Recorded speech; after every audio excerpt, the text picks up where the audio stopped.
নমস্কার, আমি দীপ। আপনারা দেখা শুরু করেছেন আমার এই ভিডিও, তার জন্য আপনাদের অসংখ্য ধন্যবাদ। আজকে যে বিষয়টা নিয়ে আলোচনা করব সেটি অত্যন্ত গুরুত্বপূর্ণ বিষয়। আমরা জানি যে অপারেশন সিন্দুর চলছিল, সেটা কন্টিনিউ চলেই যাচ্ছে।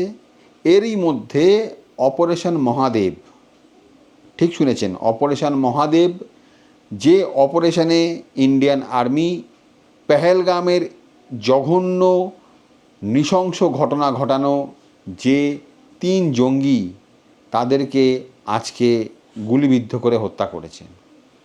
এটা অত্যন্ত ভালো খবর আমাদের জন্য, এবং এই খবরটা পাওয়া মাত্রই যারা এই ঘটনায় শহীদ হয়েছিলেন তাদের পরিজনেরা স্বস্তির নিঃশ্বাস ফেলেছেন। তার কারণ হচ্ছে, এতদিন অনেক জঙ্গির নিকেশ করা হয়েছে, কিন্তু মূল পেহেলগাম হামলার যে মাথা তাদেরকে খুঁজে পাওয়া যাচ্ছিল না। এখন প্রশ্ন হচ্ছে, তাদের খুঁজে পাওয়া গেল কি করে?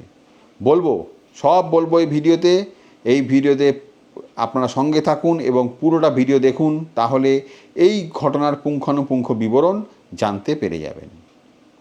ঘটনার সূত্রপাত হয় আজ থেকে 2 দিন আগে, যখন ইন্ডিয়ান আর্মির হাতে ধরা পড়ে এই যে জঙ্গিদের খাবার সরবরাহ করার জন্য যে ব্যক্তি নিয়োজিত ছিল সেই ব্যক্তি, এবং তাও তাকে জিজ্ঞাসাবাদ করে জঙ্গিদের সঠিক লোকেশান পাওয়া যাচ্ছিল না।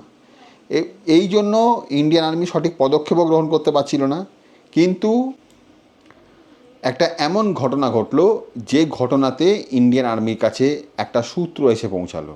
ঘটনাটা হচ্ছে এরকম: জঙ্গিরা স্যাটেলাইট ফোন ইউজ করছিল, এবং চায়নার তৈরি স্যাটেলাইট ফোন যখনই অন করা হয় তখনই কিন্তু জঙ্গিদের টোটাল নেটওয়ার্কটা ইন্ডিয়ান আর্মি সার্ভেলেন্সে চলে আসে, এবং তারা বিন্দুমাত্র দেরি না করে শুরু করে দেয় অপারেশন মহাদেব। আর এই অপারেশন মহাদেব শুরু করার পরে তারপরে আমরা সবাই জানি 3 জঙ্গিকে খতম করা হয়েছে, এবং তাদেরকে শ্রীনগরে নিয়ে এসে যে হ্যান্ডেলারকে ধরা হয়েছিল, মানে যে লোকটি খাবার পরিবেশন করতো তাকে দিয়ে চিহ্নিত করানো হয়েছে, এবং তাদের কাছ থেকে প্রচুর অস্ত্রশস্ত্র পাওয়া গেছে। তার মধ্যে বেশ কিছু আমেরিকান মেড অস্ত্র, রাশিয়ান মেড অস্ত্র, চায়নার অস্ত্র, বেশ কিছু রিভলভার, পিস্তল এইসব পাওয়া গেছে, যেগুলো বিভিন্ন দেশ থেকে তারা সাপ্লাই পেয়েছিল। এবং যে বন্দুক দিয়ে পেহেলগামে নৃশংস হত্যা চালানো হয়েছিল সেটিকেও পরীক্ষা নিরীক্ষা করে কনফার্ম করা হয়েছে যে হ্যাঁ, এই বন্দুক থেকেই গুলি চলেছিল। তাহলে এটা একটা বড় সাফল্য আমাদের ইন্ডিয়ান আর্মির, যে অপারেশন মহাদেবে এই 3 জন কুখ্যাত জঙ্গিকে নিকেশ করা হয়েছে বা খতম করা হয়েছে। কিন্তু এরই মধ্যে আর একটা বিতর্ক দানা বেঁধেছে। কী বিতর্ক? অপারেশন সিন্দুর আমরা জানি চলবে, তারই মধ্যে এশিয়া কাপের সময়সূচি ঘোষণা করা হয়েছে। এশিয়া কাপে ইন্ডিয়া পাকিস্তানকে একই গ্রুপে রাখা হয়েছে, এবং সবচেয়ে বড় আশ্চর্যের বিষয় হচ্ছে, ইন্ডিয়া এইবারে এশিয়া কাপ আয়োজক দেশ ছিল, মানে সব খেলাই ইন্ডিয়াতেই হতো। কিন্তু যেহেতু পাকিস্তান রয়েছে, তাই জন্য টুর্নামেন্টটাকে সরিয়ে নিয়ে গিয়ে দুবাইতে করা হবে। এবারে দুবাইতে মানে আরব এমিরেটসে করা হবে। দুবাই আর শারজা এই দুটো স্টেডিয়ামে মিলে খেলা হবে। কিন্তু সমস্যা হচ্ছে যে সেপ্টেম্বরে ইন্ডিয়া পাকিস্তানের ম্যাচ রয়েছে এশিয়া কাপে। আমরা কি আদৌ সেই ম্যাচটা করতে চাই বা খেলতে চাই? বেশ কিছু পুরনো ইন্ডিয়ান প্লেয়ার তারা কিন্তু চাইছেন যে ইন্ডিয়া না খেলুক। তার মধ্যে মোহাম্মদ আজহারউদ্দিন একজন, আরও অনেক আছেন, এবং যারা রিটায়ার করেছেন। লেজেন্ড প্রিমিয়ার লিগ খেলা হচ্ছিল, কিছুদিন আগে খেলা হওয়ার কথা ছিল, কিন্তু যেহেতু পাকিস্তান ওই লেজেন্ড প্রিমিয়ার লিগে ছিল বলে ইন্ডিয়ান বেশ কিছু প্লেয়ার যেমন যুবরাজ সিং, ইরফান পাঠান, এরা সব কিন্তু বলেছেন যে আমরা পাকিস্তানের সঙ্গে খেলবো না, তাই জন্য টুর্নামেন্ট ক্যান্সেল হয়েছে। এবং আরও একটা ঘটনা, যেটা ইন্ডিয়া বাংলাদেশের একটা ওডিআই সিরিজ হওয়ার কথা ছিল, সেটাও কিন্তু ডিপ্লোম্যাটিক কারণে বন্ধ করে দেওয়া হয়েছে বা স্থগিত করা হয়েছে। তাহলে বোঝাই যাচ্ছে যে দেশের সঙ্গে আমাদের সম্পর্ক খারাপ তাদের সঙ্গে আমার ক্রিকেট পর্যন্ত খেলবো না। কিন্তু এটা আবার উল্টো হয়ে গেল। সেপ্টেম্বরে এশিয়া কাপের সময়সূচি ঘোষণা হয়ে গেল, সেখানে পাকিস্তান আর ইন্ডিয়ার ম্যাচ ফিক্সড হয়ে গেল যে কবে খেলা হবে, কোথায় খেলা হবে, কিন্তু এই ব্যাপারে এখনও অবধি বিসিসিআইয়ের তরফ থেকে কোনো রকম কোনো সাড়া পাওয়া যায়নি। এটা একটা বড় ঘটনা, যে ঘটনায় সারা দেশের ক্রিকেট প্রেমীদের মধ্যে একটা ক্ষোভের সৃষ্টি হয়েছে। এই ক্ষোভ সোশ্যাল মিডিয়ায় ছড়িয়ে পড়েছে এবং ছড়িয়ে পড়ার জন্য বিভিন্ন জায়গা থেকে বিভিন্ন রকম প্ল্যাটফর্মে আপনি খুললেই দেখতে পারবেন বিভিন্ন রকম কমেন্ট রয়েছে, বিভিন্ন রকম সাজেশানস রয়েছে।